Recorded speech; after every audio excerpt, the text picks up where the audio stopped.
자녀들아, 내가 너희에게 쓰는 것은 너희 죄가 그의 이름으로 말미암아 사함을 받았으며, 아비들아, 내가 너희에게 쓰는 것은 너희가 태초부터 계신 이를 알았으며, 청년들아, 내가 너희에게 쓰는 것은 너희가 악한 자를 이기었음이라.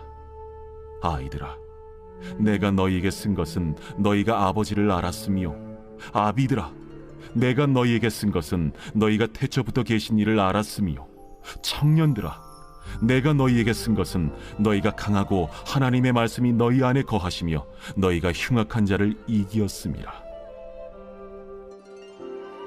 이 세상이나 세상에 있는 것들을 사랑하지 말라.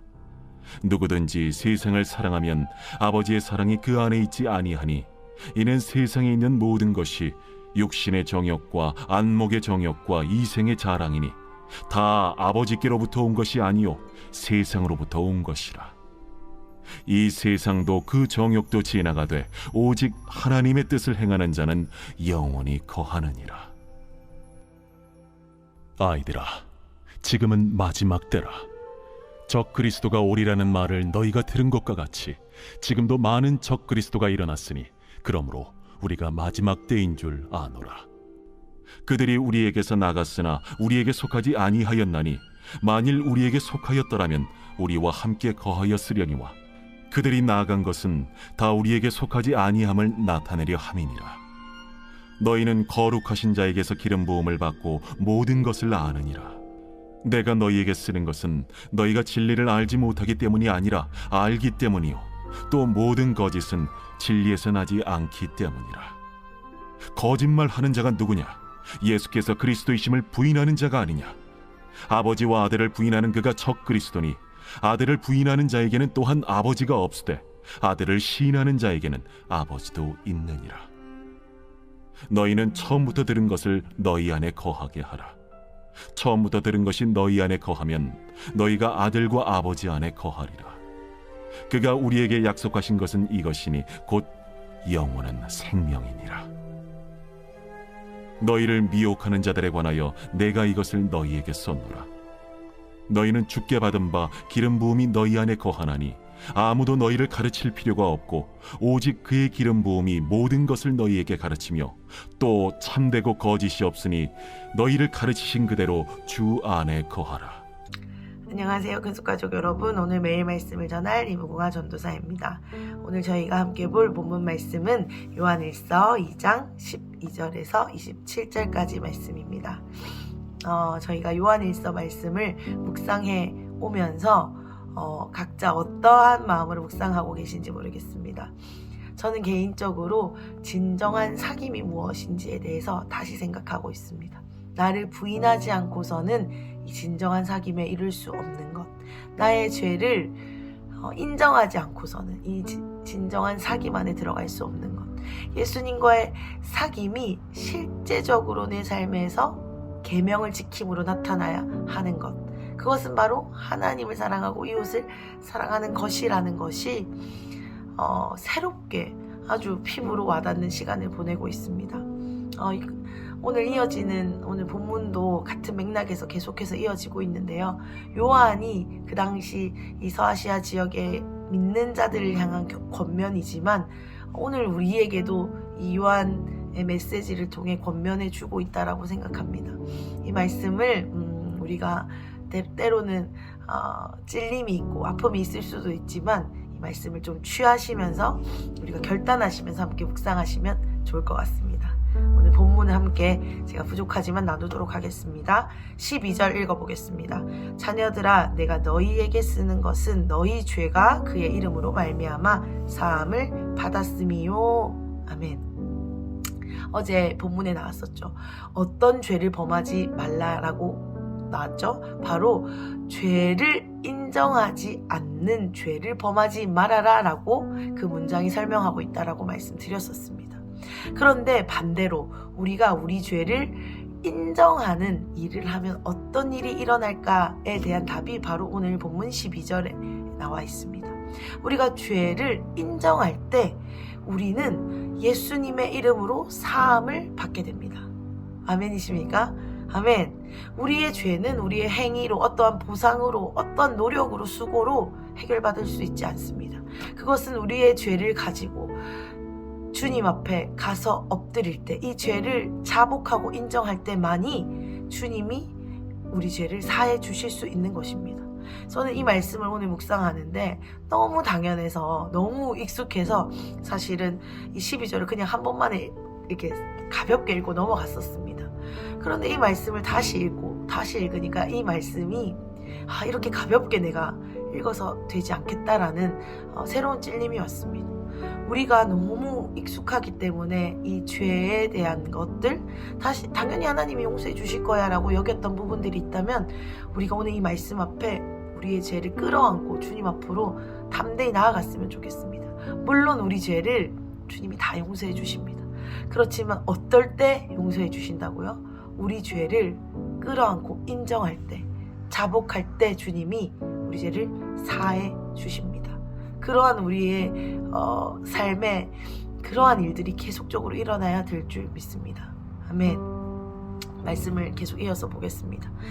계속해서 요한이 이 교인들, 믿는 자들을 향해 권면하고 있는데요. 이제 호칭이 있습니다. 자녀들아, 아비들아, 청년들아 이렇게 부르는데요. 이것은 실제로 자녀들, 아비들, 청년들에게 한 말일 수도 있겠지만 조금 더 가까운 원어적인 의미로 해석해 본다면, 아비된 여러분, 자녀된 여러분, 청년된 여러분이라는 표현으로 그들의 어떠한 어떤 영적 위치에 있는지에 따라 이렇게 권면하고 있는 것으로 우리가 이해하면 더 이해가 잘 되실 것 같습니다. 그래서 이 부분은 우리가 각자 묵상하시기에 충분하실 것 같아서 이 정도만 제가 설명하고 넘어가겠습니다. 이어지는 15절을 보겠습니다. 이러한 권면들을 왜 주고 있는지 이제 본격적으로 설명하고 있는데요. 15절 제가 읽어보겠습니다. 이 세상이나 세상에 있는 것들을 사랑하지 말라. 누구든지 세상을 사랑하면 아버지의 사랑이 그 안에 있지 아니하니. 아멘. 이 말씀을 읽으면 다른 말씀 한 구절이 떠오릅니다. 바로 요한복음 3장 16절인데요. 요한복음 3장 16절 잘 아시죠? 어떻게 시작합니까? 하나님이 세상을 이처럼 사랑하사라고 시작합니다.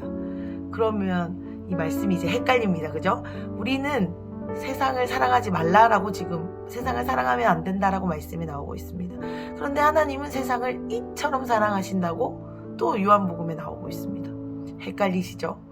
제대로 된 이 세상의 개념을 좀 우리가 생각하지 않으면 이 말씀 두 개가 충돌해서 이렇게 적용해 볼 수 있습니다. 어떤 한 부류는 봐봐, 세상을 사랑하지 말라고 했어, 세상의 모든 거는 다 악한 거야 라고 있는 한 부류가 있고, 아니야, 하나님이 세상을 사랑하신다고 했어, 세상은 다 좋은 거야 라고 이렇게 극단적으로 제가 말했지만 이렇게 갈라질 수 있습니다. 그러면 오늘 말씀은 무엇을 말하고 있을까요?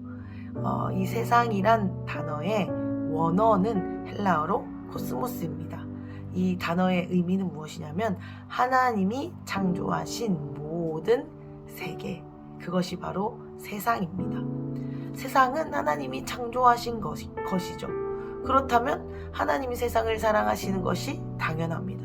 그런데 이렇게 하나님이 창조하신 세상을 왜 지금 사도 요한이 사랑하지 말라라고 하고 있습니까? 세상은 하나님이 창조하셨지만 아담과 하와의 범죄로 인해서 타락하게 되었습니다. 그리고 우리가 알다시피 하나님이 아담과 하와에게 세상을 다스리라, 정복하라 라고 그들에게 통치권, 그 권위를 주셨습니다. 하나님의 권위를 주셨어요. 그러다 보니 이 세상이 공중권세 잡은 자, 즉 사단에 의해 이 세상의 통치권이 빼앗겨 버리게 된 것입니다. 그래서 쉽게 말하면 세상을 다스리는 임금이 생겨버린 거예요. 고린도전서 2장 12절에 이렇게 나와 있습니다. 제가 읽겠습니다. 우리가 세상의 영을 받지 아니하고 오직 하나님으로부터 온 영을 받았으니. 아멘. 세상의 영이 분명히 존재한다라고, 하나님의 영과 세상의 영이 분명히 있다라고 고린도전서에서 말해주고 있습니다. 우리는 어떻게 지음받았죠? 하나님이 영혼 육의 존재로 만드셨습니다.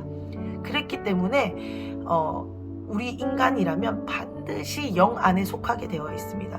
무슨 영에 속하느냐의 차이지 세상의 영에 속하느냐 하나님의 영에 속하느냐의 차이지 우리는 영적인 존재이기 때문에 반드시 하나의 영에는 속할 수밖에 없습니다. 그러면 제가 다시 말씀을 정리해 보겠습니다. 오늘 말씀에 세상에 있는 것이나 세상을 사랑하지 말라는 말씀은 어떻게 정리될 수 있을까요? 바로 세상의 영을 사랑하지 말라는 말입니다. 이 세상을 다스리는 공중권세 잡은 자, 즉 사단을 사랑하지 말라는 거예요. 더 쉽게 말하자면 사단에게 마음을 내어주지 마라, 빼앗기지 마라라는 것이 바로 오늘 요한이 말하고 있는 바입니다. 이어지는 16절을 한번 보겠습니다. 제가 16절을 한번 더 읽어보겠습니다. 이는 세상에 있는 모든 것이 육신의 정욕과 안목의 정욕과 이생의 자랑이니 다 아버지께로부터 온 것이 아니요 세상으로부터 온 것이라.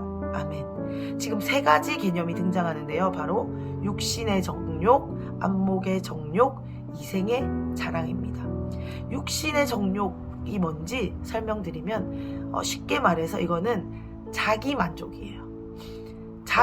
저희가 계속 이 사귐의 시작이 자기 부인이라고 말씀드렸는데 자기를 인정하는 것이라고 말씀드렸는데 완전히 반대되는 개념입니다. 나를 부인하는 것이 아니에요. 세상의 중심이 온통 나입니다. 나만 만족하면 돼요. 다른 사람이 어떠하든지 말든지 내가 만족하면 되는 것이 바로 이 육신의 정욕입니다. 그렇다면 안목의 정욕은 무엇입니까? 이 단어에서도 나오듯이 바로 눈으로 들어오는 공격을 의미합니다. 이 눈으로 많은 공격들을 우리가 받죠. 그래서 성적으로 받게 되는 공격들, 그리고 우리가 이 눈으로 남의 것을 보면서 비교하게 되는 것들, 탐하게 되는 것, 이웃의 것을 욕심내게 되는 것, 시기하게 되는 것, 이 모든 것들의 시작이 눈이죠. 바로 우리 눈으로 많이 범죄가 시작됩니다. 이 마음의 죄가 시작되죠. 그렇기 때문에 이 안목의 정욕은 바로 눈으로부터 들어오는 이러한 부정적인 것들을 의미합니다. 세 번째, 이생의 자랑은 쉽게 한마디로 말하면 바로 허세 부리는 거예요. 허세 부리는 거. 나의 물질에 대해서, 나의 명예에 대해서, 어떠한 나의 어떠함에 대해서 허세를 가지는 것입니다. 잘난 척하는 겁니다. 그런데 이런 실제적인 것으로 잘난 척하는 것뿐만 아니라 어떤 태도나 행동에 대한 허세도 해당됩니다. 나는 윤리적이야. 나는 똑똑해. 나는 이 윤리적 기준으로 볼 때 저 사람은 정말 아니야 라고 하는 이 모든 나의 나됨보다 과시하는 것, 과장돼서 나를 확대 해석하는 것이 바로 이생의 자랑입니다. 이 세상을 사랑하는 자의 특징이 바로 이것입니다. 그리고 이것을 추구하고 따르게 됩니다. 오늘 이 말씀 앞에 우리를 또 거울로 비춰보았으면 좋겠습니다.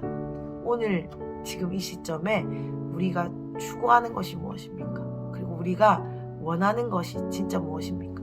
하나님의 영에 속한 자, 하나님과의 사귐을 누리는 자는 어떻게 실제적으로 나타나야 된다고요? 바로 하나님의 계명, 즉 하나님을 사랑하고 이웃을 사랑하는 것이 삶에서 나타나야 된다라고 했습니다.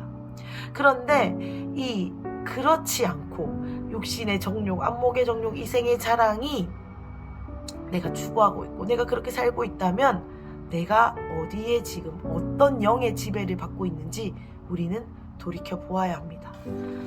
이 말씀을 들으면 너무너무 찔리고 마음이 어렵습니다. 그런데 또한 우리를 다시 제대로 된 정체성으로 돌아보기를 원합니다. 우리는 실수할 수밖에 없습니다. 이러한 세상의 육신의 정욕, 안목의 정욕, 이생의 자랑을 쫓을 수밖에 없습니다. 타락한 본성이 있기 때문에. 그리고 너무 어릴 적부터 이렇게 해왔던 습관도 심지어 있습니다. 그렇다면 이 말씀 앞에 자유할 수 있는 사람이 아무도 없겠죠. 그렇다면 이 말씀은 우리에게 정죄감만 주고 끝나게 됩니다. 그런데 오늘 말씀이 하고자 하는 바는 그 말씀이 아닙니다. 우리가 이 말씀을 통해 기억해야 할 것이 있다면 바로 우리의 목적이 무엇이냐 하는 것입니다. 우리는 이렇게 흔들립니다. 그리고 실제로 우리는 이러한 삶을 살 때가 많습니다. 그렇지만 나의 목적이 이렇게 흔들림에도 불구하고 진짜 내가 원하는 것이 하나님을 사랑하고 이웃을 사랑하는 것이라고 한다면 그것은 하나님의 영의 지배를 받는 사람입니다. 그런데 우리의 목적 자체가 나를 위한 것, 나의 만족을 위한 것, 나의 정욕을 위한 것, 나의 자랑을 위한 것이라면 죄송하지만 우리는 세상의 영, 공중권세 잡은 자의 영에 속해 있다라고 할 수 있습니다. 왜냐하면 하나님과의 사귐에서 멀어진 모습이 이렇다라고 오늘 말씀에서 말해주고 있기 때문입니다. 계속해서 좀 말씀을 보고 마무리하면 좋겠는데요. 이 요한이 이 말씀을, 이 세상을 사랑하지 말라라는 이 말씀을 끝으로 계속해서 말씀을 이어가면서 적 그리스도에 대해서 말하고 있습니다. 이 적 그리스도라는 것은 바로 그리스도에 대해서 거짓말한다라는 뜻입니다. 그리스도에 대해서 거짓말하는 자들이 일어났다고, 이미 일어나서 마지막 때다라고 말해주고 있습니다. 우리 안에 적 그리스도가 무엇입니까? 이 세상을 사랑하게 하는, 세상의 영의 지배를 받게 하는, 우리를 속이고 있는 적 그리스도의 영이 바로 무엇입니까? 돈일 수도 있고요, 자존심일 수도 있고요, 나의 어떤 명예, 권력, 힘, 무엇인지 모르겠습니다. 알게 모르게 우리 안에 이렇게 적 그리스도의 영이 막 스며들고 있습니다. 그런데 놀라운 것은 19절에 보면 말씀에 나와 있지만 이 어디 멀리서 오는 것이 아니라요. 이 적 그리스도의 영이 다른 곳에서 멀리서 오는 것이 아니라 바로 우리 안에서 일어난다라는 것입니다. 오늘 우리의 목적이 무엇인지 다시 한번 돌아봤으면 좋겠습니다. 진짜 나의 속마음을 오늘 이 말씀 앞에 한번 비춰봤으면 좋겠습니다. 혹시 내 마음에 원하는 바가 정말로 하나님의 사랑, 이웃사랑이 아니라 나의 만족과 유익이라면 오늘 우리 주님께 엎드리면서 도움을 구해야 될 줄 믿습니다. 마지막 27절만 읽고 마무리하겠습니다. 너희는 주께 받은 바 기름 부음이 너희 안에 거하나니 아무도 너희를 가르칠 필요가 없고 오직 그의 기름 부음이 모든 것을 너희에게 가르치며 또 참되고 거짓이 없으니 너희를 가르치신 그대로 주 안에 거하라. 아멘. 오늘 이 말씀 마지막에서 이렇게 말하고 있습니다. 우리에게 가르치며 참되고 거짓이 없는 것이 바로 무엇이냐면 기름 부음이다 라고 말씀하고 있습니다. 기름 부음은 다시 말해 무엇이죠? 바로 우리가 잘 알고 있는 성령입니다. 근데 오늘 본문을 또 이렇게 악용하면 아무도 너희를 가르칠 필요가 없다라고 되어 있죠. 그래서 우리는 성령의 가르침만 받으면 돼. 이런 성경적인 가르침 안 받아도 돼 라고 악용하시는 분이 있을까봐 설명드리면, 이것은 영지주의자들이 그때 그들을 계속 미혹하고 현혹했기 때문에 그러한 가르침을 받지 말라는 뜻이지, 이러한 어떤 진리에 대한 가르침을 받지 말라는 뜻이 아닙니다. 우리는 배우는 일에 힘써야죠. 그런데 이 모든 것 위에 그래도 결국은 성령의 도우심으로 우리가 배우고 가르치는 일에 힘써야 될 줄 믿습니다. 우리를 미혹하게 하는 영이 많기 때문이죠. 사랑하는 큰숲 가족 여러분, 오늘 말씀을 좀 정리하겠습니다. 제가 두서없이 막 이렇게 설명했지만 마지막으로 핵심을 정리드리면, 사도 요한은 우리에게 하나님과의 진정한 사귐 안에 거해야 한다라고 말하고 있습니다. 그것은 자기 부인으로부터 시작되는 것이고, 자기 부인으로 우리가 영적으로만 주님과 교통하는 것이 아니라 실제 삶에서 우리가 그 계명을 관계 속에서 지켜나가야 된다고 계속해서 말씀드렸습니다. 그러한 우리에게 또 하나 오늘 말씀에 중요한 키를 주는 것은 바로 세상을 사랑하지 않는 것입니다. 더 정확하게는 세상의 영을 미워하는 것입니다. 이생의 자랑, 안목의 정욕, 육신의 정욕에서 우리가 자유할 수 없지만 우리 인생의 목적을 이것에 두지 말아야 한다라고 말씀해 주고 있습니다. 그런데 어떻게 우리는 이것에서 벗어날 수 있습니까? 바로 성령의 도우심만이 우리를 새롭게 할 수 있다라고 오늘 말씀에서 말해주고 있습니다. 사랑하는 큰숲 가족 여러분, 저는 정말로 이러한 말할 자격이 없습니다. 그렇지만 제가 이 말씀을 하는 것이 아니고 성령님이 저를 통해 말씀을 전하신다라고 믿고 전하고 있습니다. 우리 이 시간 주님만이 우리 인생의 목적이 되게 해달라고 기도합시다. 아멘. 제가 기도하겠습니다. 하나님 감사합니다. 주님만이 우리의 인생의 목적이 되어 주십시오. 주님을 사랑하고 우리 공동체를 사랑하는 것이 내 인생의 목적이 되게 하여 주십시오. 세상의 영을 쫓았던 마음들이 있다면 이 시간 성령님 도와주셔서 그 자리에서 떠날 수 있도록 인도해 주십시오. 오늘 우리의 하루의 삶이 그러한 자리가 될 수 있도록 우리의 죄를 인정하고 자백하는 것부터 시작할 수 있도록 주님 우리를 도와주십시오. 주님 감사합니다. 이렇게 하시 주님을 찬양합니다. 예수님의 이름으로 기도드렸습니다. 아멘.